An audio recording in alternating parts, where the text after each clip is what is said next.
Bueno, buen día a todos los que fueron llegando. Habíamos empezado a ver primero cómo se generan interrupciones a nivel grupal con el GPIO y a nivel individual. Están todas llenas de mamarrachos las anotaciones. ¿Sí? Habíamos visto los registros que se utilizan para eso. Están acá. Son varios registros. El primero servía para identificar puerto y bit de GPIO que íbamos a usar como fuente. Después íbamos a decidir si trabajábamos por flanco nivel. Cuando trabajábamos por nivel, un bit habilitaba las interrupciones y otro bit nos decía si queríamos trabajar con nivel en 1 o nivel en 0. Si trabajábamos por flanco, teníamos un bit para habilitar las interrupciones en el flanco ascendente y un bit para habilitar las interrupciones en el flanco descendente, de forma que podamos producir interrupciones en los dos flancos. Después teníamos 4 registros para escribir los unos y los ceros en selector de flanco y en el selector de nivel, ¿sí? En esos 2 bits que hablamos recién. Y finalmente teníamos 2 registros de estado, el RIS y el FOIL, que servían para saber si hubo un flanco ascendente y un flanco descendente. Estos 2 registros de estado están operativos siempre, más allá de que hayamos configurado interrupciones, y los podemos trabajar por polling si quisiéramos, ¿sí? Podríamos configurar una fuente de interrupción, trabajarlo por polling, leyendo estos registros. Y además aparecía un registro IST, que era como un mix de los 2 registros anteriores, en donde yo iba a leer cuál de las líneas había tenido o un RIS o un FOIL, si estábamos trabajando por flanco, y donde yo podía borrarlo escribiendo un 1 directamente en ese, sin tener que fijarme cuál de los 2 era el que tenía que borrar, y que si estaba trabajando por nivel y lo borraba de esta forma, lo que iba a suceder es que iba a cambiar el seteo del INF, que es el que elige el nivel, para que no vuelva a interrumpir en el mismo nivel. Y en realidad íbamos a estar trabajando de vuelta por flancos, ¿sí? Porque no iba a tener un segundo pedido si cuando terminaba la interrupción el nivel seguía en el nivel activo, ¿sí? Habíamos explicado cuál era la diferencia entre trabajar por flanco y nivel, y la diferencia era qué ocurre cuando yo termino la interrupción y la línea continúa en el nivel al que cambió, ¿sí? Si yo tengo un flanco ascendente, la interrupción se produce cuando hay una transición de bajo a alto, y si yo termino y la línea sigue en alto, no pasa nada. Pero si trabajo por nivel, cuando yo termino y la línea sigue en alto, tengo inmediatamente una nueva interrupción. Y en realidad habíamos dicho que a nivel técnico lo que sucedía era que lo que hacía la diferencia era qué pasaba cuando yo borro esto más que cuando termino, ¿sí? Cuando yo trabajo por nivel y borro el flanco ascendente y estoy en el nivel alto, inmediatamente se vuelve a poner. Si no lo puedo borrar a la señal de flanco ascendente si la señal todavía está en alto y estoy trabajando por nivel. Si estoy trabajando por flanco, sí, lo borro, no hay problema. Pero si estoy por nivel y estoy en el nivel alto, no puedo borrar este bit. Lo borro y se vuelve a setear inmediatamente. Y por lo tanto, cuando termine la interrupción, como este bit está seteado, va a volver a pedir interrupción. ¿Sí? Punto importante, porque eso además era una de las cosas que teníamos que hacer, borrar este bit. Y habíamos dicho que este bit en general íbamos a tratar de borrarlo lo antes posible, para que si hay un segundo flanco muy cercano en el tiempo, no perdamos ese flanco. Eso era lo que habíamos visto de interrupciones a partir de señales de GPIO. ¿Sí? Ese es el resumen de interrupciones. Acá hay una tabla de configuración en función de cómo se tengan los bits, qué sucede, ¿sí? Y estas son las direcciones de los registros. Y después habíamos empezado a hablar un poquito del esquema general de un sistema de embebido que cumple funciones de control. Habíamos visto sensores y actuadores digitales y analógicos. Habíamos hecho la distinción entre qué es que un sensor sea digital y qué es que un sensor sea analógico, con el caso de la temperatura, y la diferencia entre un termómetro y un termostato. Y habíamos visto cómo eran las posibles formas de implementar el sistema de control, que era lo que vincula en definitiva a las salidas de aquí a los actuadores con los sensores o a las salidas con las entradas. ¿Sí? Yo lo que tengo en un sistema de control es sensores, control y actuadores. O entradas, procesamiento y salida. ¿Cómo hago este procesamiento? Este procesamiento podía ser analógico o digital, y dentro de las opciones digitales podía ser con lógica cableada o con lógica programada. ¿Sí? Analógico se utilizan en principio en general, o se utilizaban los amplificadores operacionales, y en la parte digital lo que se hacía era digitalizar las señales con elementos discretos y utilizar compuertas y utilizar contadores y elementos discretos para construir un control digital. Habíamos evaluado posibles usos de este tipo de cosas y habíamos hecho una comparación entre la idea de lógica programada y la idea de lógica cableada, y habíamos visto que, salvo velocidad, o sea que las mayores ventajas que podemos obtener con la lógica cableada eran la velocidad y la inmutabilidad en el comportamiento de ciertas propiedades que puedan afectar a la seguridad. Es decir, yo no podía cambiar una propiedad de seguridad a partir de una actualización de software, ¿sí? La flexibilidad que queremos en cambiar el comportamiento desde el software, cuando eso afecta a seguridad humana, normalmente no la queremos. Entonces, que en los sistemas críticos muchas veces se seguía usando una parte con lógica cableada, que era la que garantizaba la seguridad del sistema, ¿sí? Hay sistemas donde no hay lógica cableada y toda la seguridad se garantiza desde lógica programada. Pero en ese caso eso implica un esfuerzo de desarrollo muchísimo más grande, ¿sí? Bien.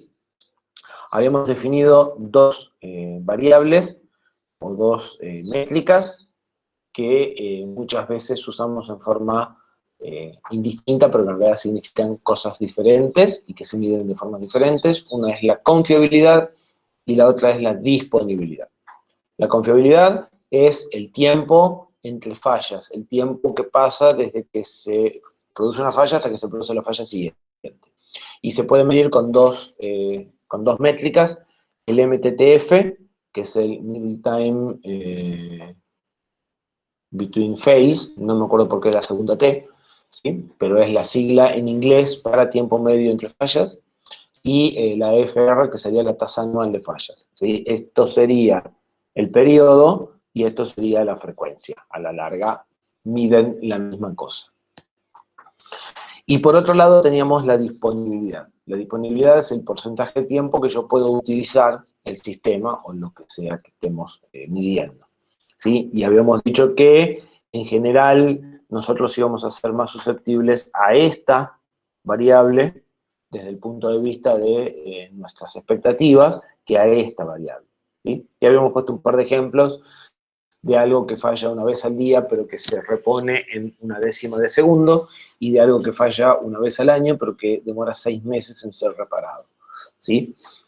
La diferencia entre este y este, o la vinculación entre este y este, está por el MTTR, que es el tiempo medio de reparación, ¿sí? Entonces, la disponibilidad la podríamos mejorar mejorando la confiabilidad, si mantenemos el tiempo de reparación, ¿sí? Acá tenemos la ecuación que los vincula. Si mantenemos este valor y mejoramos este, la disponibilidad aumenta, ¿sí? O podríamos mantener la confiabilidad y mejorar este factor, y la disponibilidad también aumenta. Entonces, habíamos visto cómo podíamos mejorar cada una de esas dos cosas, ¿sí? La confiabilidad la podemos mejorar agregando hardware redundante, ¿sí? De forma tal de que tenga dos piezas equivalentes. Cuando una pieza falle, la otra pieza continúe en servicio en forma automática. Un ejemplo de hardware redundante es agregar bits para poder corregir errores en memorias que se alteran, ¿sí? Entonces, cuando se sufre una alteración de memoria, en lugar de leer un valor inválido y que eso produzca un error de programa, podemos deducir por mayoría cuál es el valor correcto de la memoria, suponiendo, por supuesto, que la cantidad de cambios se da en la cantidad mínima de bits, o sea, que se cambia en un bit y no que se cambia en 7, ¿sí? Por probabilidad eso es bastante seguro. También podemos hablar de mantenimiento preventivo en términos generales. En el caso de electrónica y de software no existe el mantenimiento preventivo porque no existe desgaste por uso. Hay desgaste, pero no es por uso. Y en el caso de la electrónica, en algunos casos que hay desgaste por uso, como en el caso de los capacitores, en realidad no hay desgaste por uso, hay desgaste por envejecimiento. Y en muchos casos es difícil de prevenir porque no hay forma de predecir cuándo va a ocurrir la falla. A diferencia de un sistema mecánico que sabemos que se gasta a una forma constante, entonces después de tantas horas de uso, sabemos que tiene tal valor de desgaste, ¿sí? En los sistemas electrónicos, los mantenimientos preventivos pasarían por reemplazar componentes que están en servicio a ciegas. No habría otra forma de hacer mantenimiento preventivo. En los sistemas mecánicos, los mantenimientos preventivos son una opción muy real. De todas formas, hay cosas que se pueden hacer, hablando por ejemplo de computadoras, ustedes pueden hacer mantenimiento preventivo haciendo limpieza de todos los sistemas de ventilación, ¿sí? De una computadora. Son elementos mecánicos, pero que nos terminan afectando exactamente igual. También se puede hacer mantenimiento preventivo, por ejemplo, de baterías, reemplazo de baterías en sistemas de UPS. O sea, no es que no vamos a tener mantenimiento preventivo, pero el mantenimiento preventivo suele ser un factor menos clave que en sistemas netamente mecánicos, donde el mantenimiento preventivo es clave. Y la otra posibilidad es disminuir las fallas en sí, disminuir las condiciones de trabajo, por ejemplo, ¿sí? Adecuar temperatura, adecuar tensión, adecuar vibraciones, ¿sí? Todo ese tipo de cosas que afectan o que generan fallas. Trabajar con componentes más confiables. Si ustedes en algún momento hacen algo de electrónica, van a encontrar que existen componentes de grado comercial, de grado automovilístico y de grado militar. Los componentes de grado militar trabajan en rangos más grandes, utilizan, por ejemplo, cápsulas cerámicas en lugar de cápsulas plásticas que disipan mejor la temperatura, ¿sí? Componentes militares son componentes que creo que trabajan entre menos 20 grados y 70 grados centígrados, ¿sí? Entonces son componentes más confiables, son componentes más caros, por supuesto, pero están pensados justamente para disminuir la tasa de fallo, ¿sí? El ámbito militar es un ámbito en el que se busca disminuir tasas de fallo, distinto a un ámbito comercial. Y la otra posibilidad es hacer un diseño con menos componentes, salvo, por supuesto, que estemos hablando de componentes redundantes. Por eso es importante que si se agregan componentes, esos componentes sean para generar redundancia. Si no, la idea va a ser bajar la cantidad de componentes. La otra posibilidad, habíamos dicho, para mejorar la disponibilidad, si no podemos mejorar la confiabilidad, es bajar el tiempo de reparación. Y en ese caso, lo que podemos tener son sistemas de autodiagnóstico, ¿sí? O elementos que ayuden a diagnosticar la falla y, por lo tanto, a repararla más rápido. También existe la posibilidad de contemplar bajadas en el tiempo de reparación desde el punto de vista del diseño. La reparación, la sustitución de componentes en caliente, la sustitución de componentes sin tener que apagar el equipo y volverlo a prender en forma confiable y no jugando a la lotería de que no se queme algo, ¿sí? O sea, cuando se diseñan pensando que va a ser sustituido de esa forma, bajan los tiempos de reparación, ¿sí? Eso es algo que se usa hoy por hoy en los servidores, por ejemplo. Se pueden reemplazar discos, se pueden reemplazar memorias sin apagar el server, con el servidor prendido y funcionando. Bien. Ventajas que tiene la lógica programada frente a la lógica cableada. Ya algunas las mencionamos, otras no. Una posibilidad es que se pueden hacer controles cruzados, se pueden validar variables que deberían de ser similares o que deberían de estar en rangos similares y a partir de ahí informar errores de funcionamiento o ayudar al diagnóstico informando cuál es la variable que está fuera de rango, por ejemplo, ¿sí? Esas son cosas que en un sistema de lógica programada nos cuestan más líneas de código, que cuesta plata, pero que nos cuesta una sola vez, mientras que en una lógica programada, en una lógica cableada, eso nos va a costar componentes, hacer esas funciones, y esos componentes los tengo que poner en cada sistema que fabrico. Entonces, el impacto en costo en un caso y en el otro es muy diferente, ¿sí? En un caso estoy aumentando el costo de cada producto que fabrico, en el otro caso estoy aumentando el costo de desarrollo únicamente, que lo tengo, se supone, una sola vez. Otra posibilidad es que ustedes pueden generar sistemas más robustos. La robustez de un sistema, no la definimos, pero pasa por cuántas veces o qué tan exacto es el resultado que produce, ¿sí? Si el sistema no me da resultados erróneos, no que falla, sino que no me da resultados erróneos. O si los resultados están dentro de los valores y de las condiciones de trabajo. Entonces, ustedes pueden, si tienen que medir una variable y esa variable tiene ruido, ¿sí? Y no tienen forma de eliminar ese ruido, pueden generar estadísticas sobre esa variable, pueden, en lugar de tomar una medición de la variable, tomar n y hacer un promedio, y eso va a bajar el margen de ruido y les va a tender al valor verdadero de la variable, ¿sí? Hacer eso mismo por hardware o con una lógica cableada implicaría agregar memorias, agregar contadores, agregar divisores por hardware, que es muchísimo más complejo. En nuestro caso es dimensionar un array en lugar de una variable, muestrear n veces y sumar y dividir, ¿sí? Realmente esto es algo que cuesta muy poco hacer y que les puede dar una mejor confiabilidad. En el caso de la lógica programada, yo lo había dicho, puede, sobre todo si hay sistemas de seguridad críticas, puede haber n versiones que estén corriendo el mismo programa y tomar decisiones por mayoría, ¿sí?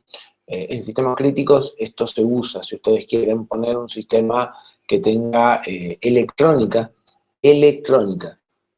¿sí? Cableada, por ejemplo, un sistema de ferrocarriles, deben obligatoriamente poner 2 o 3 versiones del mismo sistema y operar por mayoría. Si ponen 2, las 2 tienen que dar lo mismo. Si ponen 3, pueden decidir a partir de que 2 den el mismo resultado, ¿sí? Eso lo que busca es que si un sistema falle, el sistema general, o sea, que si un subsistema falle, si uno de estos módulos falle, el sistema en general siga tomando la decisión correcta. ¿Por qué? Porque si el sistema toma la decisión incorrecta, chocó un tren y mató a un par de miles de personas, ¿sí? Esto se puede hacer también con lógica programada, pero cuando se hace por lógica programada, las restricciones agregan que, además de tener más de un sistema, esos sistemas tienen que estar desarrollados por grupos distintos y tienen que correr sobre plataformas distintas. Es decir, ustedes tendrían que desarrollar con un grupo de gente una versión que corre en un Cortex y con otro grupo de gente una versión que corre en un Intel, ¿sí? Y de la confluencia de esos dos sistemas recién pueden tomar la decisión, ¿sí? Entonces, cuando se hablan de sistemas realmente delicados, creo que los más delicados que se me ocurren son los sistemas de aviónica y los sistemas de gestión de trenes. Son los dos más complejos que conozco, probablemente los sistemas de una central, control de una central nuclear también. Son sistemas que si fallan ponen en riesgo la vida de muchas personas, ¿sí?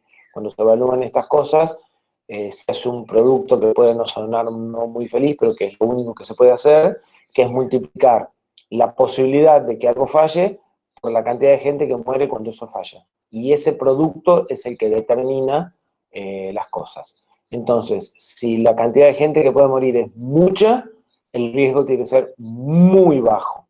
Si estamos hablando de un auto en el que como máximo pueden morir 4 personas, el riesgo puede ser más alto, ¿sí?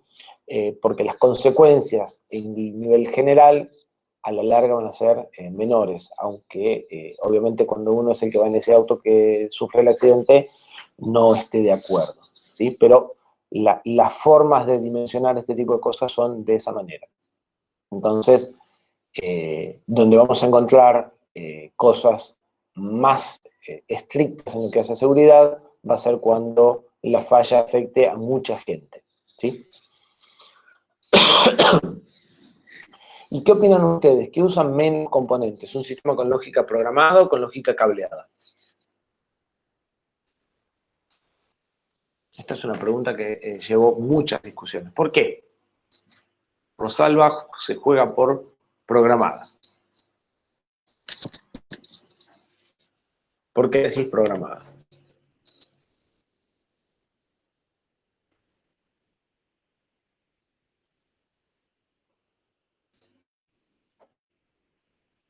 Sí, la lógica cableada utiliza compuertas, utiliza contadores como circuitos integrados independientes interconectados. ¿Sí? Ahora, depende de lo que definas por componente. Porque, por ejemplo, una lógica cableada probablemente tenga en total en juego, por decirte algo, 100.000 transistores. Y el microprocesador que estás usando tiene un par de millones de transistores. ¿Sí? Entonces, depende de tu definición de componente, pueden ser menores o no. Un microprocesador tiene internamente muchos componentes. El tema es que los componentes internos de un microprocesador, si bien son muchos, tienen menores probabilidades de falla que componentes que están soldados a una placa, por ejemplo. ¿Sí? Entonces, en términos generales, cuando hablamos de menor cantidad de componentes, estamos hablando de menor cantidad de cosas que se pueden contar y manipular en forma individual. O sea, que yo puedo comprar y soldar o usar, ¿sí? Los componentes que ya vienen integrados de fábrica, o sea, que ya el fabricante hizo un proceso para generar, los vamos a considerar un solo componente. Aunque en realidad, cuando un componente tiene mayor complejidad, también tiene más posibilidades de fallo. O sea, es más fácil que falle un microcontrolador a que falle un circuito integrado que tiene 4 compuertas, ¿sí? Entonces, esto es una regla general, pero que en realidad habría que evaluarla adecuadamente en el contexto de un problema. En términos generales, si ustedes pueden elegir no poner un conector, van a estar ahorrando un punto de falla, ¿sí? Por ejemplo. Porque los conectores tienden a moverse, a juntar suciedad, a cosas por el estilo. Entonces, si ustedes evitan un conector, ahorran un punto de falla. Si ustedes evitan una resistencia externa, que pueden usar la interna, evitan un punto de falla. ¿Sí? Pero si lo que estamos planteando son desarrollos entre usar un microprocesador y n cantidad de componentes periféricos o 2 microprocesadores con menos componentes periféricos, ya no es tan simple la evaluación. No es que cuento y como en un caso me da 25 y en el otro me da 24, ya está. Si los componentes tienen diferentes tipos de tecnología, por ahí tengo un componente menos, pero como son componentes más sensibles a tener falla, pues son más complejos, a la larga termino empeorándolo, ¿no? ¿Sí? Como regla general para el nivel en el que estamos discutiéndolo, si me puedo ahorrar un componente, le estoy mejorando la confiabilidad, ¿sí? Y esto por ahí también aplica al software. Si puedo ahorrar una funcionalidad que es periférica, tengo menos probabilidad de falla. Pero tampoco voy a dejar de cumplir con los requisitos para que sea más confiable, ¿sí? Entonces, esto es una noción general que no es una regla inviolable. O sea, si yo tengo un componente con un componente, o sea, un sistema con un componente menos, seguro es más confiable. No, no necesariamente, son cosas medio flexibles, ¿sí? Es como decir que si yo tengo un programa con 3 líneas de código menos, ¿es más rápido o es más robusto? No, ninguna de las dos cosas se pueden asegurar. Pero que un programa que tiene la tercera parte de líneas de código que otro es menos probable que tenga fallas, eso sí es verdad, ¿sí? Pero, de vuelta, a nivel cambios significativos en las cantidades. Bien, y habíamos dicho, la lógica cableada tiene ventajas, sí, ya lo adelanté yo a esto. La principal ventaja que puede tener la lógica cableada es, por lo menos desde mi punto de vista, la inmutabilidad. O sea, eso que es una desventaja en ciertos aspectos, puede ser una ventaja. Cuando hablamos de seguridad, el hecho de saber que siempre se va a comportar de la misma forma, porque no se la puede cambiar, básicamente, ¿sí? Y la otra ventaja que tiene es la velocidad. La lógica cableada va a ser más rápida que la lógica programada, ¿sí? Yo ya les dije un par de veces, todo lo que se hace por software se puede hacer por hardware más rápido y más caro. Y bueno, entonces la ventaja de esto va a ser el más rápido. La ventaja de esto va a ser el más barato y más flexible. ¿Sí? Bien, si yo mal no recuerdo, queda una sola diapositiva de esto que es general. Esto ya lo vimos, es un repaso en algunos casos. Habíamos dicho que la información o los datos que nosotros manipulamos se pueden clasificar de varias formas, ¿sí? Esto es como un repaso para sentar ideas para entrar a la parte que más nos interesa, que es la que viene a continuación. Puede ser analógica o puede ser digital. ¿Cuándo era analógica? ¿Cuándo tengo información analógica?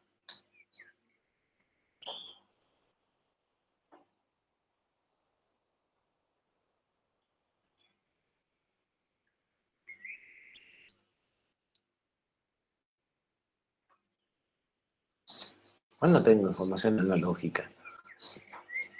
Cuando no tenemos una información continua, en realidad, ¿sí? No tenemos puntos discretos, sino que tenemos continuo. ¿Y cuándo es digital? Cuando no es analógica, cuando tiene valores discretos, ¿sí? Fíjense que nosotros, en sistemas embebidos, vamos a hablar de variables analógicas o de entradas analógicas que en realidad son digitales, no son analógicas. Lo que pasa es que son digitales de más de un valor. Nosotros vamos a llamar, o sea, la definición correcta de analógico y digital es la que acabamos de dar. Analógico es cuando tenemos valores continuos y digitales es cuando tenemos valores discretos. Si lo graficamos, analógico es esto, digital es esto. Pero nosotros solemos llamar digital a lo que admite 0 o 1 y analógico a esto. Y esto no lo manejamos dentro de un sistema embebido microprocesado, ¿no? ¿Sí? Nosotros no trabajamos con cosas analógicas. Llamamos entradas analógicas o salidas analógicas a cosas que realmente son digitales multivalor. Y llamamos digitales a las que tienen un solo valor, 0 o 1. ¿Sí? Cuidado porque en ciertos aspectos por ahí se confunde. Bien, también dijimos muchas veces, también hablamos muchas veces de registros de datos, registros de control o registros de estado, ¿sí? Y esto es una diferencia muy sutil. ¿Qué diferencia un registro de datos de un registro de control o de un registro de estado?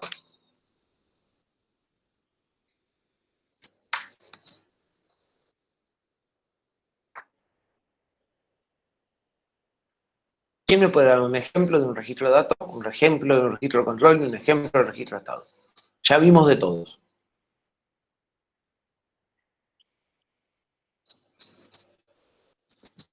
Un registro de datos. A ver, piensen. Nombre de un registro de datos que estudiamos.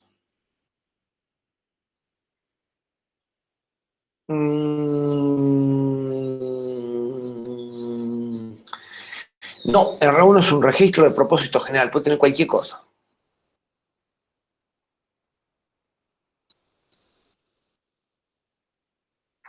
Hay un registro que siempre tiene datos, que no es del procesador.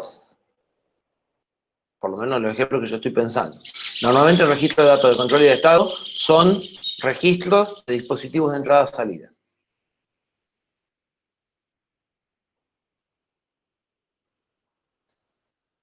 ¿Cuántos dispositivos de entrada-salida conocen? Uno. ¿Cuál?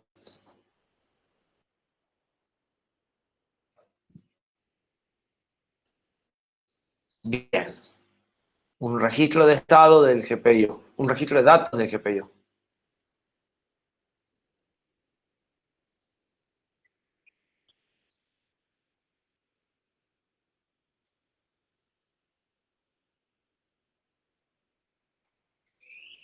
¿no?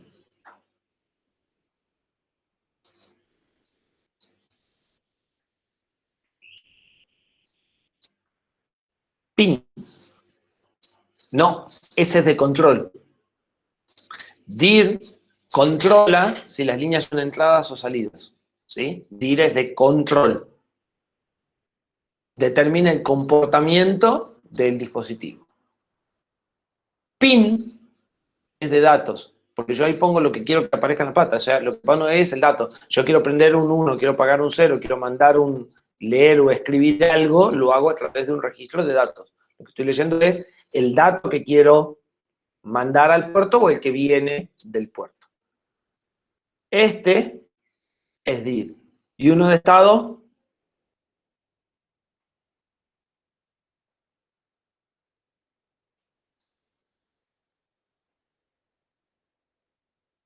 RIS, por ejemplo. ¿Sí? Entonces, el que setea si quiero habilitar o deshabilitar la interrupción por flanco es de control. El que me dice si hubo un cambio en el flanco es de estado. Y el que me dice el valor del PIN o en el que yo escribo el valor del PIN es de dato. La clasificación de esto es extremadamente light. Es ¿por qué sucede? Si los registros de estado normalmente son de solo lectura. En realidad, fíjense que yo escribo para borrarlo, pero no tiene sentido que yo escriba en un registro de estado porque el dispositivo me dice cosas. En el registro de control yo le cambio el comportamiento. Yo escribo y el dispositivo lee. Y en los registros de datos puedo escribir yo o puede escribir el dispositivo y es por donde transferimos la información, ¿sí?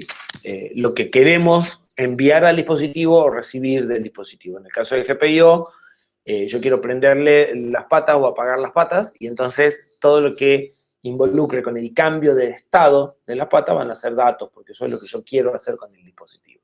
¿Sí? El de control es cómo quiero que se comporte. Y el de estado es donde él me dice que le está sucediendo. ¿Sí? ¿Cómo sabe el microprocesor cuál es cuál? No lo sabe.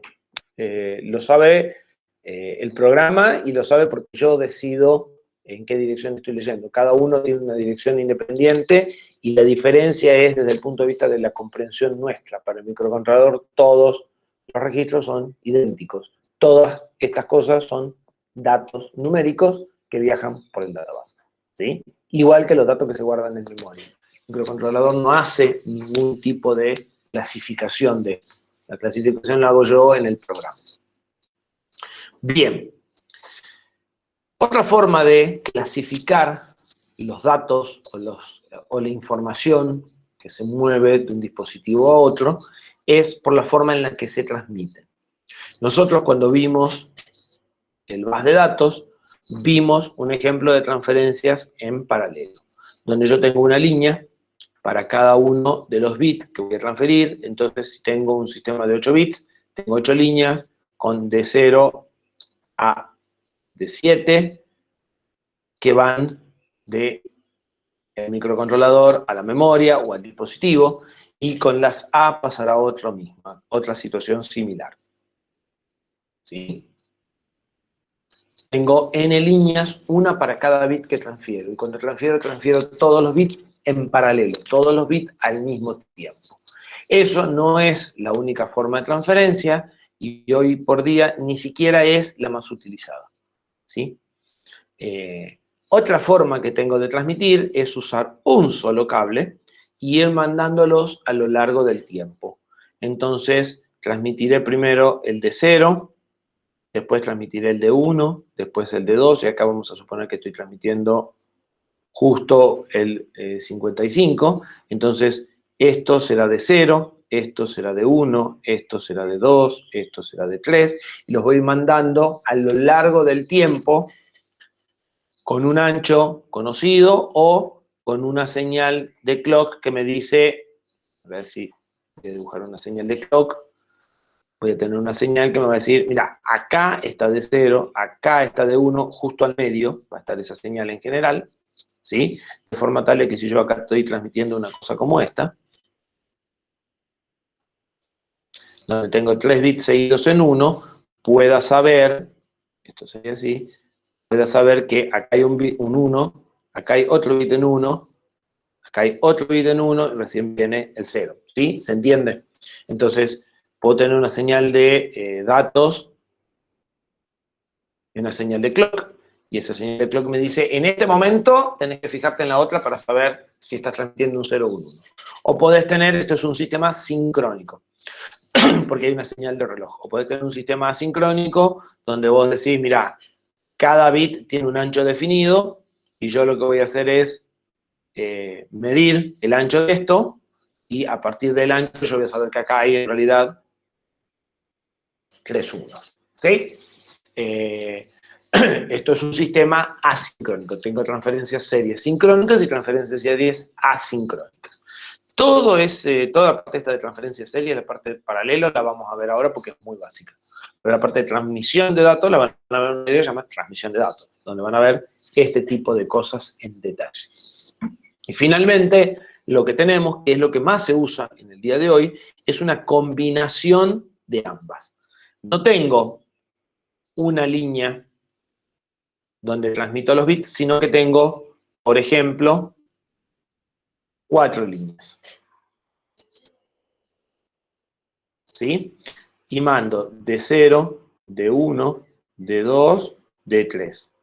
Y en un T siguiente mando de 4, de 5, de 6 y de 7. Y en el bit que sigue mando el de 0 del byte que sigue, por ejemplo. ¿Sí? Entonces tengo una combinación. Tengo varias líneas que transmiten en serie, ¿sí? Y que lo hacen más o menos coordinadamente. ¿Sí? En general lo hacen coordinadamente. ¿Sí?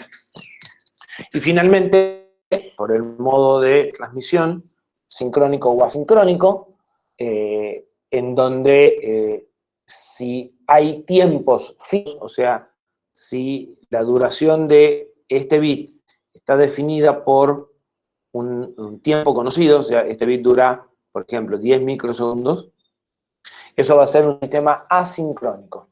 Yo no voy a tener una señal de reloj presente en el proceso de comunicación. Cada uno va a medir los tiempos por su lado. El transmisor se va a encargar de que esto tenga 10 microsegundos y el receptor se va a encargar de medir esos 10 microsegundos para saber si tengo un 1 o tengo 2 unos, ¿sí? O sea, para distinguir esta situación.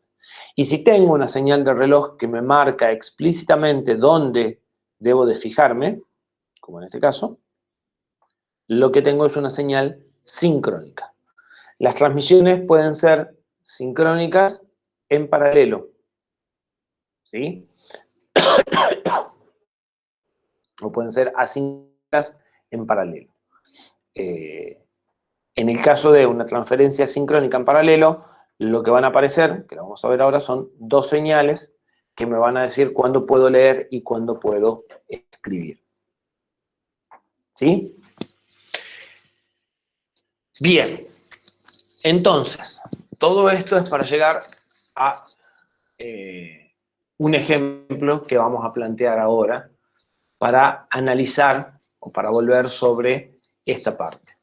Si ustedes se acuerdan, cuando hablamos de entradas y salidas, hace mucho tiempo, hace como un mes y medio, cuando empezamos la materia, planteamos que si lo veíamos al tema de entradas y salidas como generar café en una oficina, había distintas alternativas. Podemos tener a alguien que estaba que hacía nada más que café. Después habíamos planteado la opción de un polling, en donde cada X tiempo alguien venía y preguntaba si quería café y servía café. Después habíamos planteado un sistema de interrupciones donde alguien iba y se servía café si quería, o donde llamaba a la secretaria y le pedía que prepare café, y habíamos hablado de algo que se llamaba DMA, ¿sí? Donde era como una cafetera que hacía el café solo permanentemente. Bueno, para introducir el tema de DMA, vamos a volver sobre cómo se realizan las transferencias de datos, cómo se realiza la comunicación entre un programa y un dispositivo de entrada-salida. Y como ahora ya tenemos un puerto GPIO, podremos tomar de ese puerto GPIO 8 bits, ¿sí? Y generar algo equivalente a un bus de datos y transferir 8 datos al mismo tiempo. Y si hace falta, podremos tomar un par de líneas más para generar una señal de clock o algún tipo de señal de control. Entonces podemos pensar que tenemos nuestro microcontrolador conectado a un dispositivo externo, por ejemplo, una tarjeta SD, por decir algo, ¿sí? Por un vaso o una impresora, ¿sí? Por 8 líneas de GPIO más alguna línea más de control que van a comportarse de una forma similar a lo que es el database, ¿sí? Y esto mismo que estamos planteando para un microcontrolador con un puerto GPIO y con un dispositivo, con un periférico externo, se va a dar con un microprocesador, el database de verdad y algunos dispositivos de entrada-salida que puedan consumir muchos recursos. Puede ser una placa de red o un puerto USB que transfieren muchos datos al mismo tiempo, ¿sí? Entonces, el análisis que vamos a hacer para esto vale exactamente igual que para esto, ¿sí? Y eso es lo que vamos a empezar a analizar. Yo tengo un dispositivo interno o externo que produce datos o que tiene almacenado datos y que quiero leer y transferir para analizar. Por ejemplo, podría ser un conversor AD que muestrea una señal, o sea, que toma un valor de señal o que toma el valor de una señal 10.000 veces por segundo. Yo 10.000 veces por segundo tengo que leer ese valor para después hacer un promedio de temperatura. Por dar un posible escenario de lo que estamos hablando, ¿sí? Yo puedo manejar a ese conversor AD, ¿sí? De dos formas. Lo puedo manejar, lo sabemos ya manejarlo de dos formas. Lo puedo manejar por polling. Puedo hacer un lazo que lee el registro de estado del conversor AD. Un conversor AD tiene un registro de estado donde tiene un bit que me dice que la conversión se terminó y que por lo tanto el valor que está en el registro de datos es válido, ¿sí? Entonces puedo estar haciendo un lazo para ver que esa conversión se terminó, leer el valor convertido, guardarlo en un vector de memoria y volver a hacer eso hasta que complete el paquete que quiero promediar, el de 16, el de 32, el de 20 datos que quiera promediar, ¿sí? Ese es un esquema de trabajo, ese es el esquema de trabajo por polling. Entonces, el programa tiene que estar disponible para testear, puede testear continuamente y no hacer nada más, o puede hacer algunas cosas, pero cuantas más cosas quiera hacer, más difícil va a ser que lo testee regularmente. Y si está bien diseñado, van a hacer varias cosas y van a tener que estar atendiendo varias señales al mismo tiempo. La otra alternativa es usar una interrupción. Entonces, yo me olvido de revisar el conversor AD y le digo que cuando se complete la muestra, produzca una interrupción, ¿sí? Cuando llegue la interrupción, yo voy a dejar de ejecutar lo que sea que esté haciendo el programa principal, voy a tomar el dato, lo voy a guardar en el vector de una forma muy parecida a lo que hago acá, ¿sí? Y voy a seguir. Y cuando haya completado 14 o 16 datos, le avisaré al programa principal para que el programa principal haga el promedio, ¿sí? En el momento en el que le crea conveniente. Bueno, trabajo por interrupciones, habíamos dicho que es más fácil plantear el programa principal y las subrutinas, pero que es más difícil probarlas, ya lo vieron, ¿sí? El debugging es más complejo. En principio no hay desperdicio de tiempo testeando, ¿sí? No tengo que perder tiempo fijándome si se terminó la conversión, pero cuando ocurra la interrupción, voy a tener mayor sobrecarga, puede tener que guardar todo el estado de lo que estaba haciendo y volverlo a recuperar, y eso es tiempo perdido. Pero ese tiempo lo voy a perder solo cuando haga falta, solo cuando hubo una interrupción. ¿Sí? Bien. Hasta aquí no hay, o no debería haber, nada muy nuevo. En lugar de usar un conversor AD, vamos a presentar un ejemplo que era el que les decía recién, donde vamos a tomar 8 líneas del GPIO, ¿sí? Vamos a elegir las líneas 0 a 7 del GPIO 0 para que sea fácil, ¿sí? Y vamos a leer datos por ese puerto. O sea que si nuestro conversor es un conversor AD, será externo y estará puesto en paralelo, ¿sí? Esta gráfica de cómo leo los datos les debería recordar a la gráfica del bus de datos. Aquí empieza un ciclo y aquí termina ese ciclo, ¿sí? Como yo no sé cuánto va a demorar este dispositivo en leer o escribir el dato, lo que vamos a hacer es, yo voy a agregar 2 señales. Yo voy a usar el GPIO 8 y el GPIO 9 para generar 2 señales. Una señal le va a decir a este dispositivo que yo estoy libre para recibir un dato. En el caso del conversor AD es el equivalente a decirle, empezó un muestreo. Yo estoy en condiciones de recibir un dato. Tengo lugar en el vector y está todo dado. Esa señal va a estar en 1 para avisarle al dispositivo que puedo recibir un dato. Cuando el dispositivo tenga el dato disponible, cuando termine la conversión, por poner ejemplo, me va a contestar con una señal strobe. Pero strobe es activa en bajo. Entonces, strobe va a estar en 1 mientras no hay un dato. Cuando yo le diga que hay un dato, empezará a prepararse el dato. Y cuando el dato esté listo, entonces, strobe baja y esto me dice, tengo un dato. Inmediatamente cuando yo veo ese dato, le voy a decir, perfecto, ahora estoy ocupado, no me mandes otro dato, espera que yo te lo confirme. ¿Sí?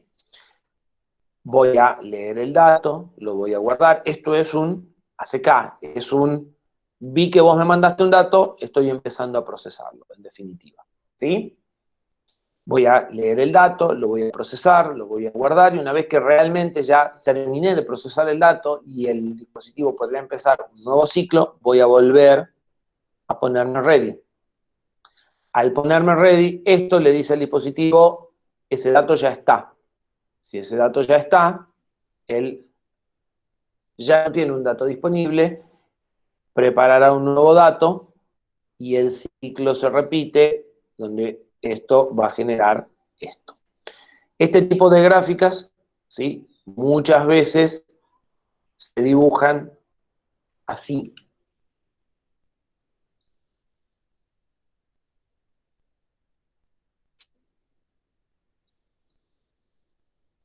Porque este flanco, que es el que me dice un dato, produce mi reacción bajando esto, y este flanco es el que produce esta reacción. ¿Sí? Entonces lo que tengo es un protocolo de comunicación paralelo, asincrónico, porque no hay una señal de clock, pero con 2 señales, ¿sí?, que van a permitir coordinar los tiempos. Entonces, en lugar de esto tener un tiempo definido, el tiempo puede ser variable, y estas señales son las que van a ayudar a decir cuándo el dispositivo puede aceptar un dato, cuándo el procesador puede aceptar un dato, y cuándo el dispositivo está enviando un dato. Este protocolo es el que usaban las impresoras que no son USB, que ustedes son jóvenes y no sé si conocen alguna, pero exactamente esto es lo que hacían para mandar un dato, solo que la flecha era al revés, ¿sí? Era para allá, para mandar datos a una impresora, ¿sí? Una impresora medio prehistórica. Pero como nosotros no nos queremos complicar la vida con el protocolo, o sea, lo que me interesa a mí no es esto, sino es qué pasa acá adentro, cuando tengo un flujo de información sostenido en el tiempo. Eso es lo que queremos ver en esta parte del problema, ¿sí? A eso es a lo que estamos apuntando. ¿Se entiende el protocolo de transferencia de datos? ¿Se entiende cómo son las reglas de juego para mandar un dato? Bien, perfecto. Lo que tengo acá formalizado a la izquierda es lo que acabo de decir, y lo que está acá Bueno, es cómo configuraría el GPIO. ¿Sí? El GPIO 0 a 7 lo pondría en modo input, el GPIO 8 lo pondría en output, porque es el ready, y si uso bit banding, a ese bit lo puedo encontrar en una sola dirección y le puedo dar un nombre, ¿sí? A partir de un puntero. Entonces, usando bit banding, yo voy a poder leer o escribir este bit solo, separado del resto, ¿sí? Como una variable que vale 0 o 1. Y al bit 9, que es el strobe, el bit que viene de la impresora, voy a configurarlo como una fuente de interrupciones, pero no voy a habilitar la interrupción. Entonces lo que voy a usar es el detector de flancos, que ya está en lo que vimos antes, ¿sí? Y me voy a fijar en false 0, porque a este bit lo voy a configurar como la fuente 0, para ver si hay un dato, ¿sí? Cuando hay un dato, hay un flanco descendente.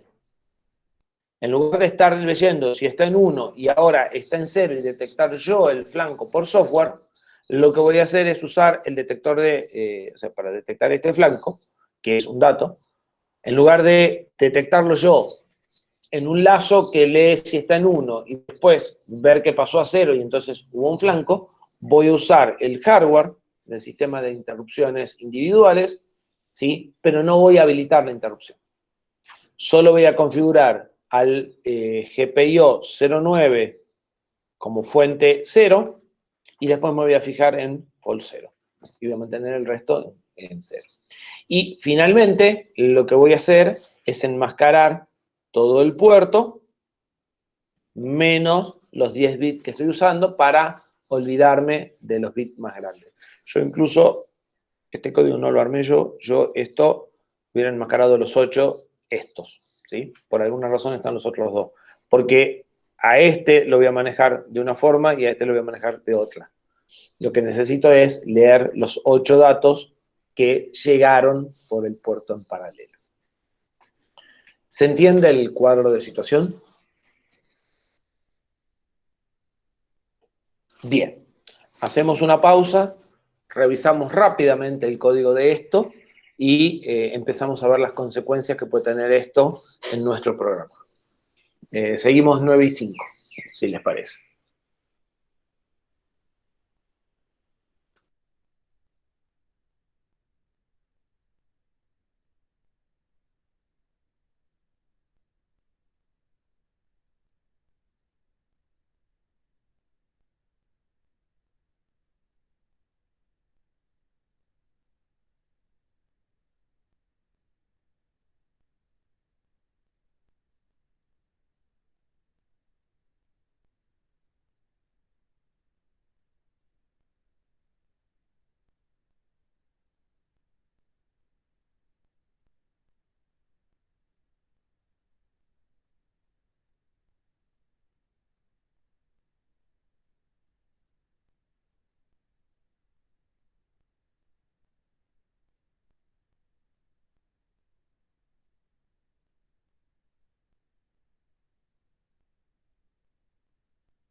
Bueno, seguimos.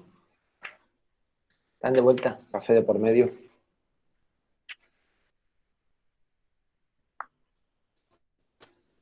Bien.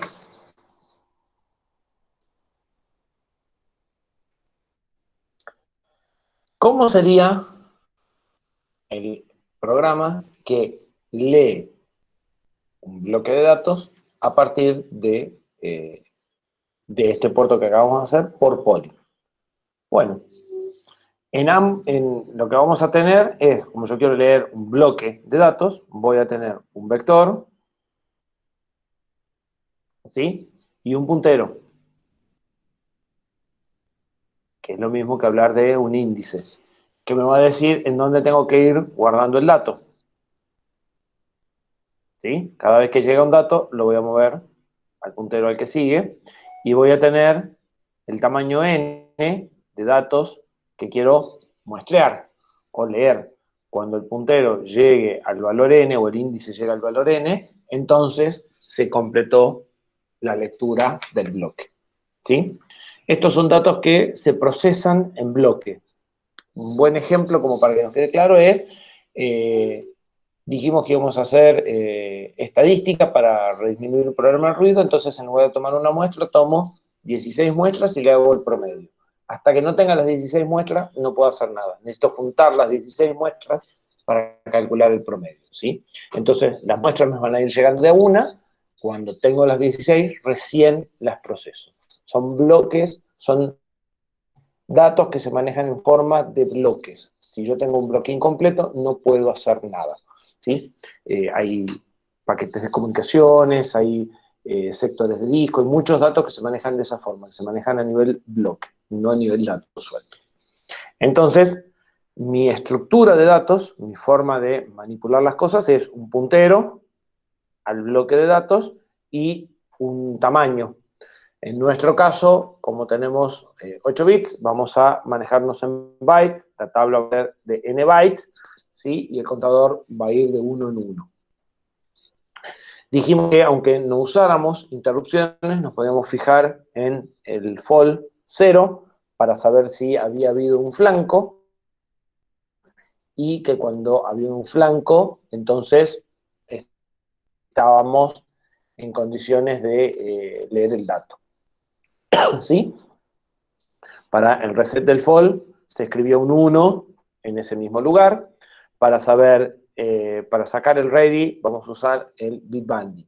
Entonces, ready igual a 1 quiere decir que escribimos un 1 en el registro B o en el registro W, que corresponde al GPIO 08 o 09. ¿Sí? Y vamos a quedarnos en un lazo leyendo el bit 0 del registro fall n veces, lo leo y si es distinto de 0, lo comparo. Sigo repitiendo. Cuando ese bit se pone en 1, lo primero que voy a hacer es poner el ready en 0. Lo siguiente es borrar el flanco, borrar la memoria del flanco. ¿Sí? Y después voy a leer el byte en los queridos 07, lo voy a guardar, voy a mover el puntero, voy a decrementar el contador.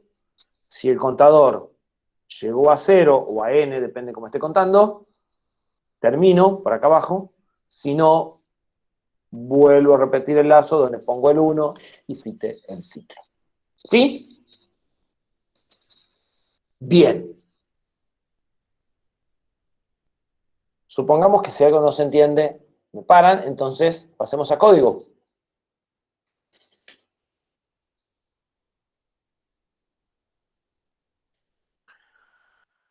Supongamos que ya tenemos todo configurado, ¿sí? La configuración ya dijimos cuál era y más o menos la sabemos hacer.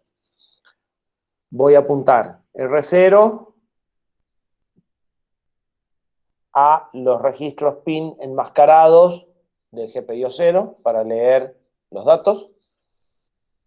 Voy a apuntar R1 al puntero y lo voy a cargar en R1, o sea que voy a apuntar R1 al bloque de datos.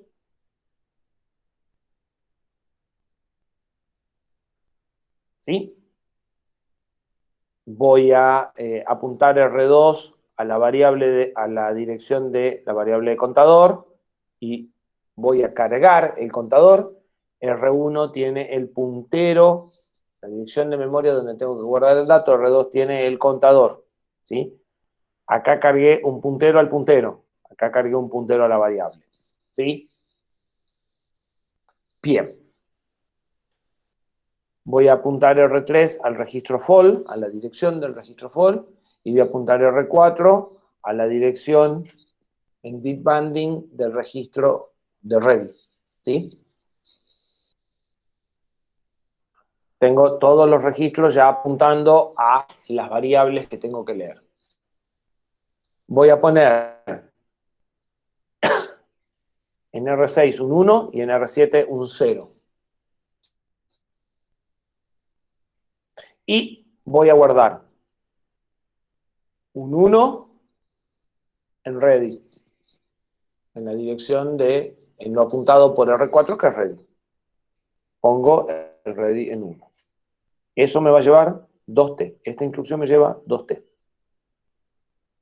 Voy a leer el registro fall. Voy a cargar en R5, que es un registro que no estoy usando, lo apuntado por R3, que tiene el registro fall. Y me voy a fijar si es 1. ¿Sí? Voy a fijarme si los bits están iguales que en el número 1. O sea, si el primer bit está en 1. Si es así, tuve un flanco. Estado de instrucción TST me lleva un T. El otro lado también me lleva 2T. ¿Sí? Si es 1, voy a seguir por acá, voy a pasar del branch. Si no es 1, ¿sí? Si es igual a 0, si después de hacer el test me dio 0, porque es todo 0, voy a repetir. ¿Sí? En este caso, el branch se cumple la predicción y se ejecuta en un T. Puedo repetir lo último. Voy a testear el bit 1 y si el bit 1 está en 0 es porque no hubo un flanco. Y entonces, repito, la lectura del registro fall y el testing del bit y el branch. ¿Sí? Si en este testing el bit está en 1, entonces el resultado no va a ser todos ceros. Esta instrucción hace un AND con esto, creo. ¿Sí? Entonces, si este está en 1 y el que leí también está en 1, el resultado es distinto de 0.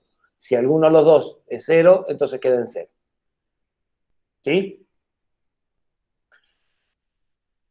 Si es 0, voy a repetir el lazo con pol 1. O sea, voy a repetir este conjuntito de 3 instrucciones. Si no es 0, voy a seguir y ahora voy a leer desde R3. R3, perdón, voy a guardar lo que acabo de leer.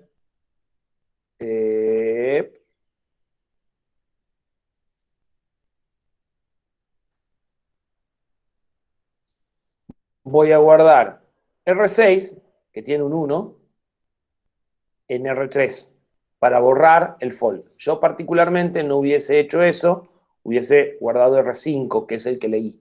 Pero es lo mismo, ¿sí? Voy a escribir un 1, como solo estoy usando un bit, no puede ser más que 1 o 0, voy a leer un 1, voy a escribir un 1 para borrar el fall. ¿Sí?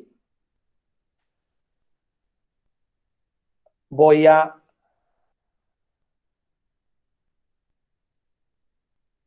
escribir un 0 en ready. ¿Sí? Voy a leer desde MPIN el dato que está presente en los GPIO 0 a 7. Lo voy a guardar en donde estaba el puntero y voy a mover el puntero una unidad. Voy a restar en una unidad del contador y voy a repetir si el contador todavía es mayor que 0. Arranqué con un contador en n, entonces si después de restar con flag llegué a 0, voy a pasar del VGE, VGE va a saltar si es mayor que 0, y entonces voy a repetir el lazo desde acá, donde pongo el ready en 1 como primera instrucción del lazo. ¿Sí? Es exactamente el algoritmo que habíamos visto recién, traducido a código, y hecho de forma tal de que estos dos lazos demoren la menor cantidad de tiempo posible, porque fíjense que ya tengo todos los registros apuntados a donde debo. ¿Sí? Entonces no tengo que hacer ninguna de estas instrucciones dentro del lazo. Más rápido ese lazo no lo puedo hacer. ¿Sí? El lazo de espera a que llegue un dato me lleva estos 4T, y el lazo total me lleva 16T. Y entonces la máxima tasa de transferencia, la mayor cantidad de datos que puedo pasar es 1 byte cada 16T. ¿Sí? Con este esquema, con esta forma de conexión, no voy a poder transferir más que 1 byte cada 16T. ¿Dudas hasta aquí? Perfecto. ¿Qué pasa si uso interrupciones? A lo mismo lo hago por interrupciones. Si lo hago por interrupciones, entonces el programa principal deberá hacer la inicialización general, que también la tenía que hacer antes y que no la vimos, que la asumimos, habilitar las interrupciones, y antes de habilitar las interrupciones, declarar las variables globales. ¿Sí? Una vez que tiene todo hecho como corresponde, pondrá el ready en 1 para recibir el primer dato, para disparar la recepción del primer dato. Yo les había contado que a veces en los sistemas de comunicaciones, como en este caso, el primer dato hay que transferirlo desde el programa principal, y que una alternativa para no tener que hacer algo parecido en el programa principal y en la rutina de interrupción era generar una rutina de interrupción ficticia. ¿Sí? Que eso era un motivo por el cual podríamos querer generar una rutina de interrupción. Acá tenemos un pequeño ejemplo. Si yo no pongo el ready en 1 en el programa principal, no va a empezar la primera transferencia. Recién cuando yo ponga el ready en 1 y el dispositivo haya generado el dato y ponga el strobe en 1, voy a provocar la interrupción. Entonces, a esto yo lo tengo que hacer desde el programa principal. ¿Sí? Y solo puedo usar tranquilamente R0 a R3 y R12. Si uso algún otro, además, acá voy a tener que guardar registros y acá voy a tener que recuperar esos registros. ¿Sí? O sea que no voy a poder hacer exactamente el mismo código que hice recién, porque el código que hice recién usaba como hasta R7. ¿Sí? Bien. Un detalle importante es, a ver, analicemos qué es lo que hago. ¿Qué hago? Me fijo en el bit IST. Me podré fijar en el bit RIS exactamente igual y podré trabajar con el bit RIS. ¿Sí? Pero en este caso voy a usar el IST. Pongo el ready en 0, igual que antes. Ahora no tengo que leer el bit y ver si es 1. Ya sé que es 1 porque estoy en interrupción. Entonces, borro el bit y saco el ready. Guardo el dato, leo el dato del puerto, lo escribo en el bloque de datos, actualizo el puntero y decremento el contador, exactamente igual que antes.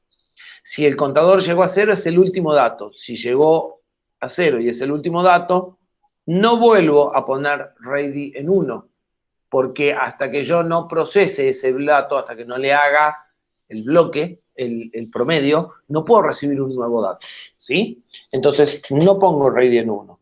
El RAID en 1 lo va a poner de vuelta el programa principal una vez que haya procesado el bloque. En nuestro caso, que venimos planteando, que haya hecho el promedio de esos 16 datos, ¿sí?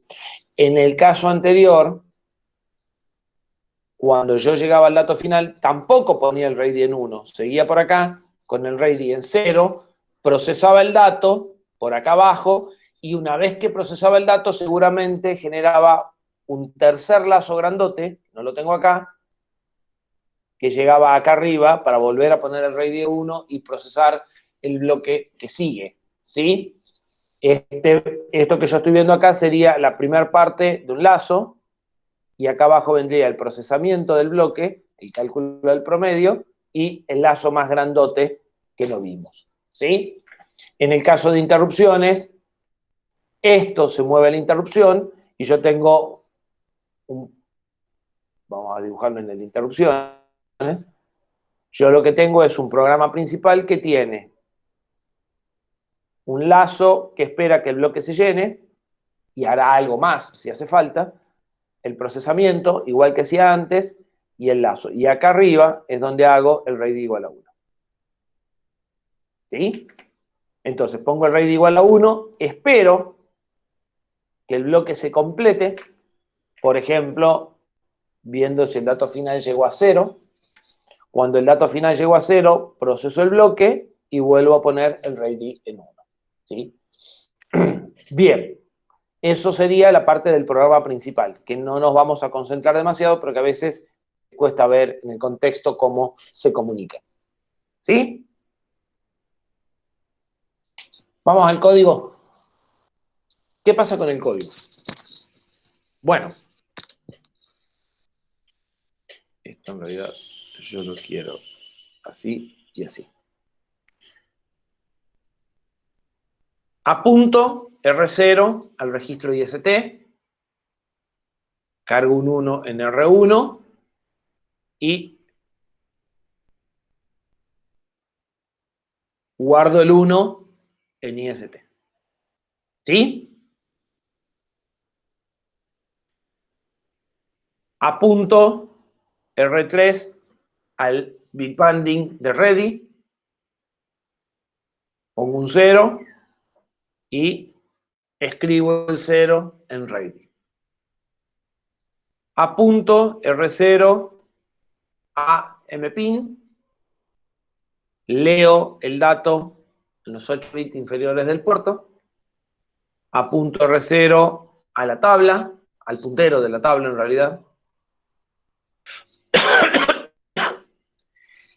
cargo en R1 el puntero, ¿sí? Porque esto es la dirección de la variable en memoria que tiene el puntero. Yo lo que necesito es el puntero. Entonces, en R0 tengo la dirección del puntero, en R1 tengo el puntero, o sea, la dirección de la tabla. En R0 lo que tengo es la dirección de la tabla. ¿Sí? Antes hice lo mismo, solo que ahora lo estoy haciendo 2 veces seguidas y es más fácil no verlo. Y ahora guardo el valor, vamos a limpiar esto, guardo el valor que leí del puerto acá en la tabla, porque R1 me dice dónde, y lo incremento, muevo el dato al que sigue. Y guardo en memoria, ¿sí? En R0, en el puntero, en la variable en memoria, guardo el nuevo valor actualizado del puntero. Esto no lo hacía antes. Antes yo, o sea, comparemos qué hacía antes y qué no hacía antes. Yo antes apuntaba al puntero, igual que antes. Cargaba el puntero en un registro. Pero una vez que había hecho eso, yo incrementaba el registro, como acá, y no lo volvía a guardar en memoria. Lo mantenía en el registro. ¿Por qué antes podía mantenerlo en el registro y ahora tengo que hacer este paso, que es actualizar el valor en memoria de la variable puntero?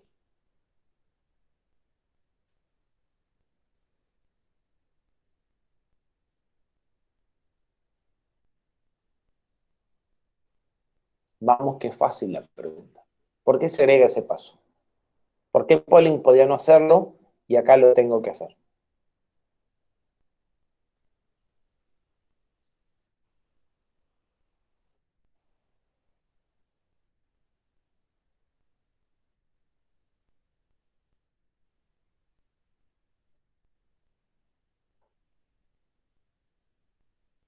¿No?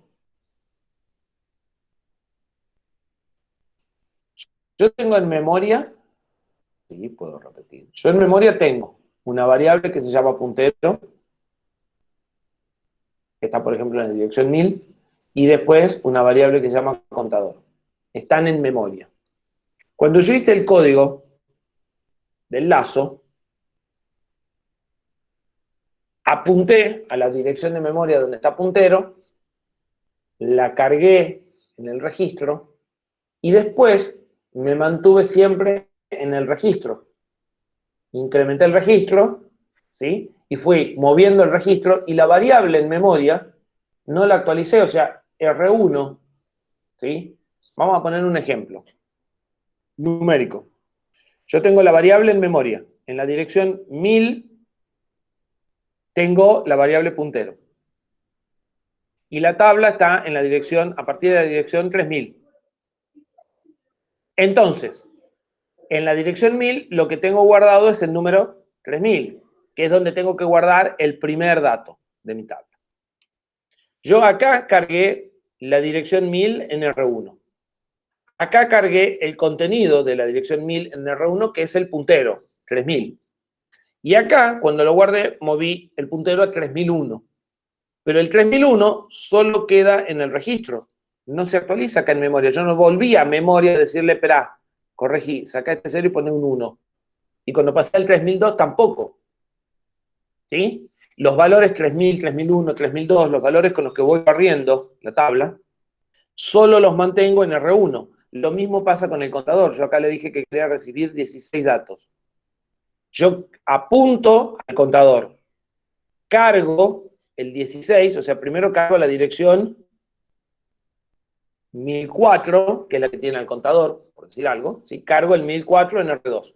Después cargo el contenido de 1004, o sea, cargo el valor 16, el valor del contador en R2. Pero después ya decremento esto. No, después de decrementar R2, no actualizo en memoria el valor. La variable en memoria queda con un valor desactualizado, en el caso del lazo. Pero en el caso de la interrupción, sí lo hago. En el caso de la interrupción, lo que estoy haciendo acá es actualizar el valor en memoria. El 3000 pasó a ser un 3001 y ahora vengo y escribo en memoria 3001. ¿Por qué agregué este paso? Que también lo hago acá con el contador, LDR sub, acá. Acá estoy haciendo lo mismo con el contador. Cargo el contador, o sea, apunto al contador, cargo el valor del contador, eso igual que antes, lo resto igual que antes, pero ahora también actualizo el valor de la cuenta, de 16 pase a 15, en la dirección de memoria del contador. ¿Por qué se agregan estos dos pasos que antes no estaban? ¿Por qué antes no me quedaba con los valores en los registros y ahora los guardo, los actualizo en memoria?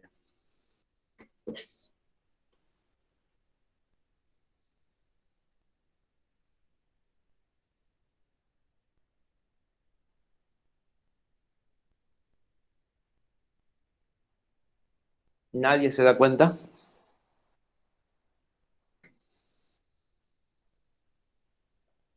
Porque esto es una rutina de interrupción. Cuando yo llegue acá, R0, R1, R2, R3 y R12 van a recuperar el valor que se almacenó en el stack. Si yo pretendo mantener el valor del puntero en R2, la próxima rutina de interrupción, R2 no va a tener el valor del puntero, va a tener cualquier cosa.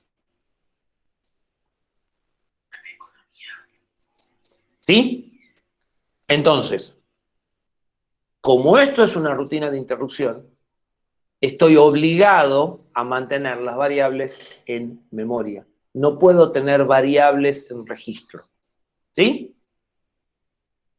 Entonces, cargo la variable en el registro, le cambio el valor y la tengo que volver a actualizar en memoria. Cuando yo estaba en el programa principal, en el lazo, los registros conservaban su valor y esos pasos no eran necesarios. ¿Sí? A la larga lo que hago es lo mismo, actualizar la variable, pero antes la variable vivía en un registro, ahora la variable vive en memoria. ¿Sí? Bien. Asumamos que quedó claro. Actualizo el puntero, o sea, guardo el dato en la dirección que corresponda y actualizo el puntero para que la próxima vez lo guarde en la dirección consecutiva.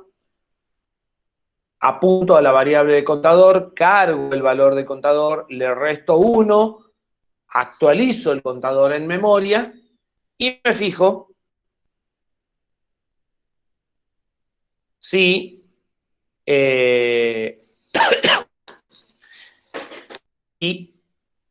el contador llegó a 0. Si el contador llegó a 0, no.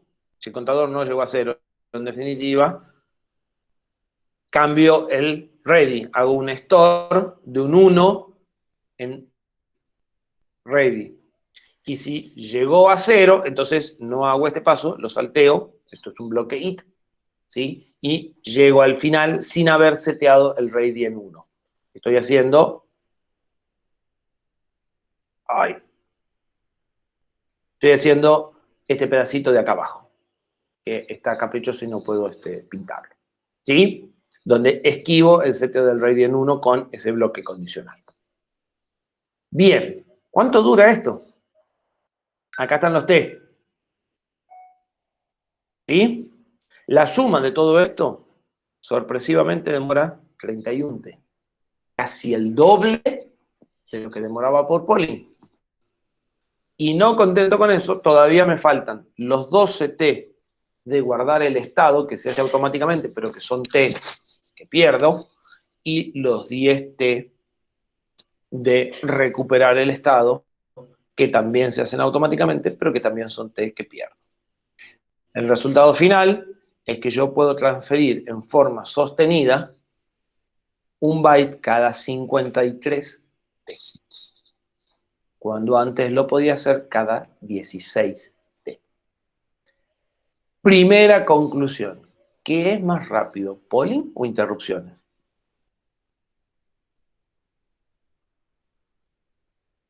Bien, espero que en el parcial o en arquitectura o cada vez que yo pregunte qué es más rápido, a nadie se le ocurra decirme que interrupciones. ¿Sí? Interrupciones no es más rápido. Interrupciones es más lento. La diferencia con interrupciones, la razón por la cual uso interrupciones es que yo puedo reaccionar más rápido. ¿Qué quiere decir reaccionar más rápido? A ver, porque esto es algo que le cuesta mucho ver. Permítanme que limpie todo esto. Si yo estoy recibiendo un dato por polling, ¿sí? Tengo este lazo. Este lazo, esta parte del lazo, que es la crítica, ¿qué hace? Solo espera que llegue un dato. ¿Sí? Y esta parte, que es la que transfiere un bloque, usa todos los registros, en algún momento les va a llegar a ustedes lo que estoy pintando, esta parte de abajo que usa, a ver si se despierta, esta parte de abajo que hace la transferencia, ¿sí? El cuerpo del lazo, solo usa los registros, o sea, usa un montón de registros, ¿sí? Para él solo. Entonces, polling es más rápido, pero polling es más rápido si no estoy haciendo más nada. Si yo tengo que hacer varias cosas al mismo tiempo, este lazo que tengo acá arriba va a estar haciendo más cosas. Acá va a haber más instrucciones. No puedo estar nada más que mirando el bit default. Lo voy a mirar cada X tiempo. Lo voy a mirar cada 100T, cada 1000T, cada 300T, ¿sí? Y entonces, cuando haya un nuevo evento, van a pasar eventualmente 100, 200 o 300T hasta que yo pase por este punto después de haber ejecutado todas las instrucciones del lazo. Entonces, mi tiempo de respuesta, el tiempo en el que yo me doy cuenta de que hay un byte para transferir o lo que sea, va a ser más grande. Con interrupciones, en 12T, yo voy a estar atendiendo el dato. Ahora, desde el punto de vista consumo de tiempo para hacer la transferencia, la interrupción me insume más tiempo. Si esto ocurre muy a menudo, ¿sí?, la interrupción me desperdicia más tiempo que el polling. Entonces, la transferencia del dato es más rápida por polling. El problema es que ver que hay un dato para transferir, para hacerlo en forma rápida con polling, no puedo hacer más nada. Y con interrupción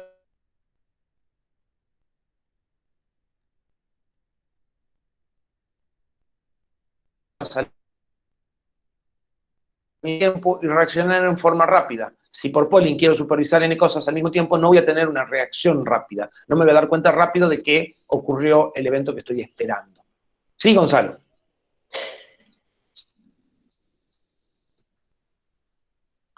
Bien, ¿desde dónde? Me imaginaba porque yo dibujaba en la pantalla y ustedes no veían en la pantalla lo que se dibujaba.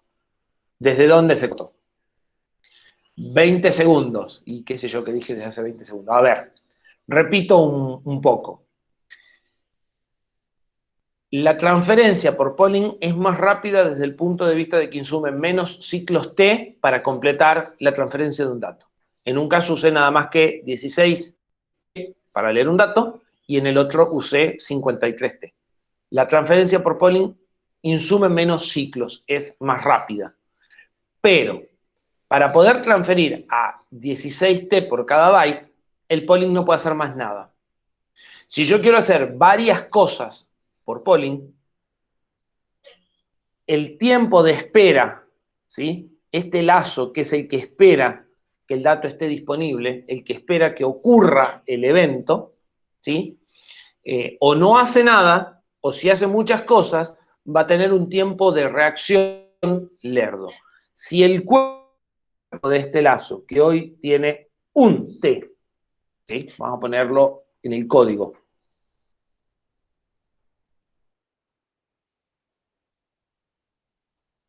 el lazo que nos preocupa es este. Es el lazo donde estamos esperando que se mande el carácter. Ese lazo hoy tiene 2T. Yo estoy revisando si hubo un carácter transmitido cada 2T. Pero si yo tuviese que revisar muchas cosas, o sea, yo tengo 60 sensores y quiero ver quién es el que transmite, por dar un ejemplo, voy a tener que ver al sensor 1, después al sensor 2, y este lazo va a crecer porque va a pasar por el sensor 1, por el 2, por el 3, por el 4, y de 3T en el cuerpo del lazo va a pasar a tener 70T, 100T en el cuerpo del lazo. ¿Sí?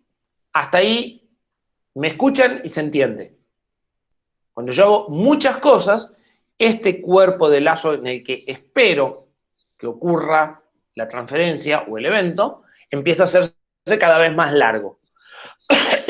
Y entonces, eventualmente va a pasar un tiempo largo hasta que procese ese dato. Ni que hablar si estoy por acá del lazo, estoy procesando, o si estoy haciendo el promedio. Por ahí, hasta que vuelva a supervisar, pasaron 400T.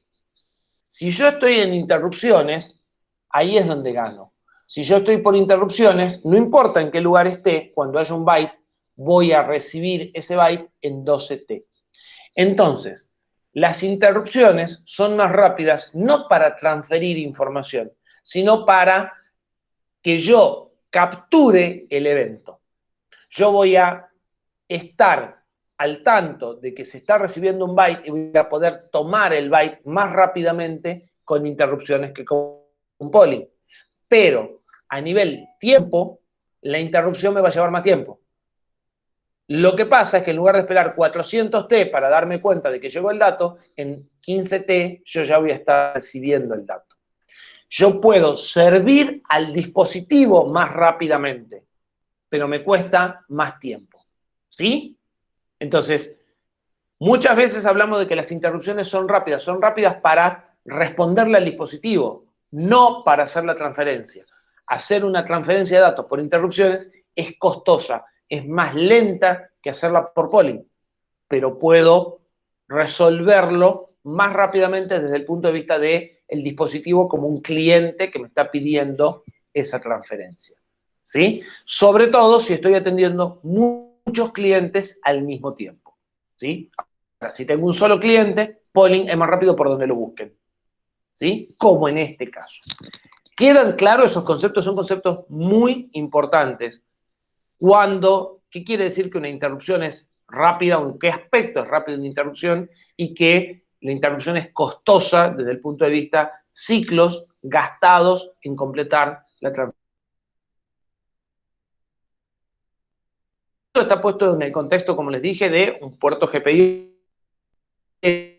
gráfica metida adentro de una computadora, de discos rígidos, de placas de red. Los conceptos son los mismos. Si ustedes transfieren por interrupciones, va a resultarle costoso desde el punto de vista del tiempo que le lleva a leer cada byte. Si ustedes lo hacen por polling, van a demorar menos, pero si tienen 10 placas de red que quieren atender en conjunto con 50 discos rígidos, se les va a complicar. ¿Sí? Entonces, esto vale igual para dispositivos que estén internos o externos. Lo mismo si ustedes tienen muchos convertores AD o tienen muchas interfaces de comunicación. ¿Sí? El problema es el mismo. ¿Sí? Bien. ¿Cómo sabe el programa principal que la tabla se llenó? Cuando estamos por interrupciones. Ya lo habíamos dicho, pero veamos si quedó la idea registrada ahí. Yo estoy por interrupciones. ¿Cómo sé que se completó el dato? ¿Cómo sé que ya están los 16 datos listos y que puedo empezar a hacer el promedio?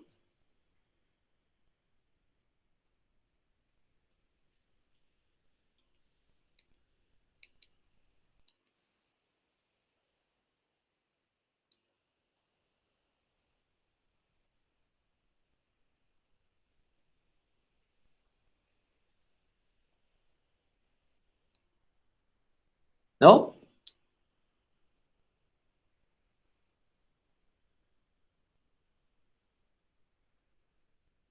¿Ninguna idea? Hay dos formas.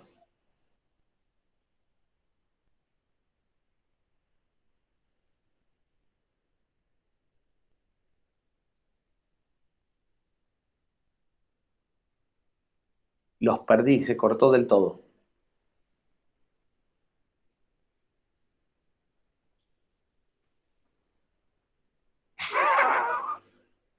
Se cortaron las ideas, nada más. Lo había dicho hace un rato. Y ninguno me paró para preguntarme. ¿Ven? Ese es el problema de no pararme en el momento adecuado. Ahora les toca que pregunte yo. Ustedes no preguntaron cuando debían, ahora pregunto yo. ¿Qué habíamos dicho que iba a ser el programa principal cuando estábamos por interrupciones? Yo había hecho ahí un dibujito y le había dicho el programa principal espera qué. ¿Qué va a esperar el programa principal? ¿Qué va a mirar?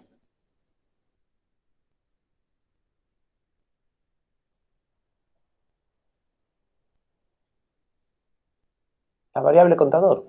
Va a leer la variable contador de memoria, ¿sí? Y se va a fijar si llegó a cero. Si llegó a cero, porque es lo que está completo. ¿Verdad? ¿O no? Bien, con un único detalle. La tengo que leer de memoria cada vez. No puedo leerla en el registro y después fijarme en el registro. Tengo que leerla de memoria al registro y fijarme si es cero. Y si no, volverla a leer de memoria, porque la interrupción la va a cambiar en memoria. ¿Sí? Entonces, es muy parecido al algoritmo que teníamos para polling, pero no es igual. No es igual porque tengo que leerla de memoria cada vuelta. ¿Sí? La otra posibilidad sería fijarme si el ready está en cero. Si el ready está en cero es porque se llenó el dato. ¿Sí?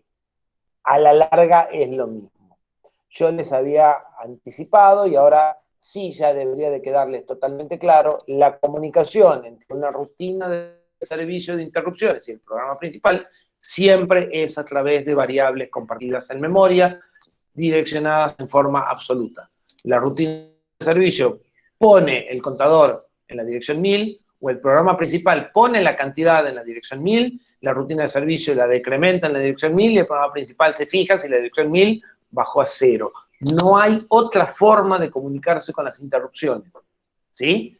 La comunicación entre el programa principal y la interrupción es a través de la tabla, del puntero y del contador, ¿sí? Y son todas variables en memoria, que las tengo que leer y escribir de memoria. No puedo usar registros, no puedo usar parámetros, no puedo usar nada de eso, ¿sí? Bien. ¿Y qué pasa si yo quiero recibir otra tabla? O sea, ya leí la primera tabla, calculé el promedio y ahora vamos a decir la rutina, vamos con otro bloque. ¿Qué debería hacer el programa principal?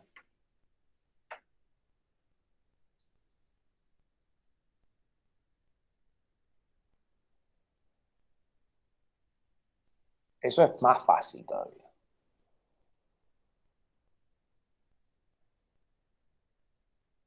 ¿O no?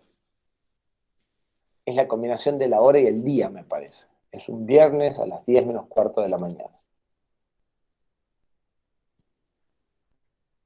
El programa debería volver el puntero al inicio de la tabla, volver la cantidad a la cantidad que quiere recibir, poner el ready en 1 y esperar. Volver a esperar que la cantidad vuelva a ser 0 y entonces el bloque está lleno. Desde el punto de vista del programa principal, en forma mágica, porque como se hace en paralelo por las interrupciones, o en forma concurrente, no en paralelo, haría eso y se entraría al lazo en el que espera ver si la cantidad llegó a 0. ¿Sí? ¿Me entienden o no se entiende lo que voy diciendo? Bueno.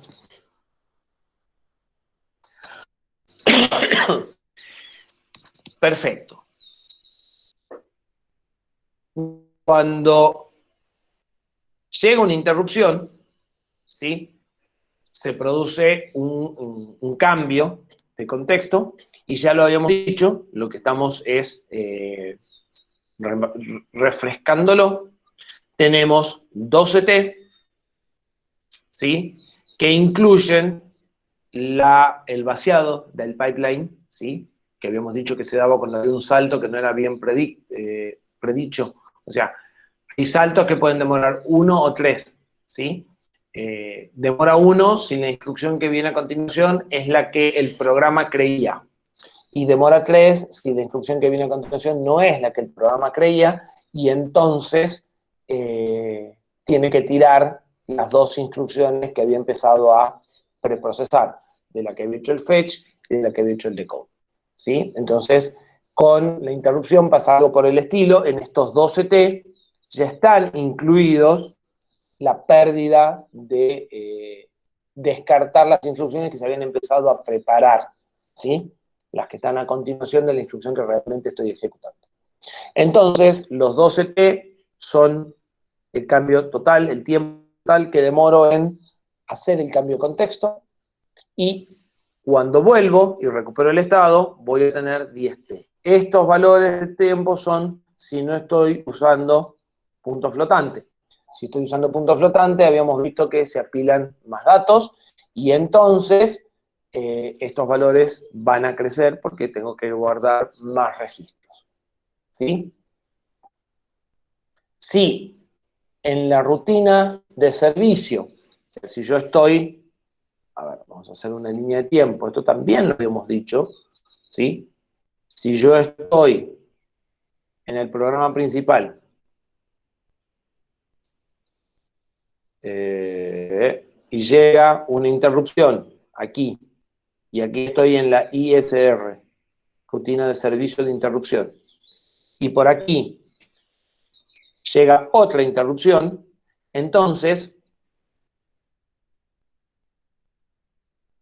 Vamos a borrarlo así.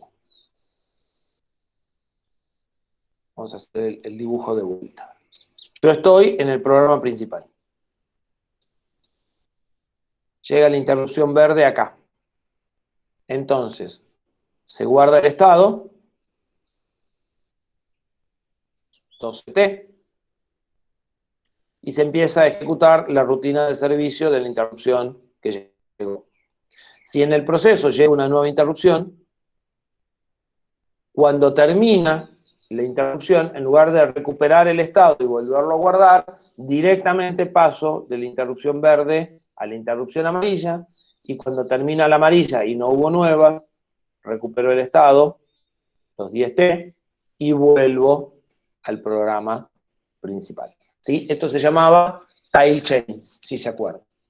¿Sí? Entonces, este cambio de la rutina 1 a la rutina 2, que en otros procesadores llevaría los 10 de recuperar estado y los 12 de volver a guardar el estado, se ahorran y tengo 22T menos. ¿Sí? Tengo una latencia de 0. En otros procesadores, acá tengo 22T. O el equivalente. ¿Sí? Bien. Cortamos aquí.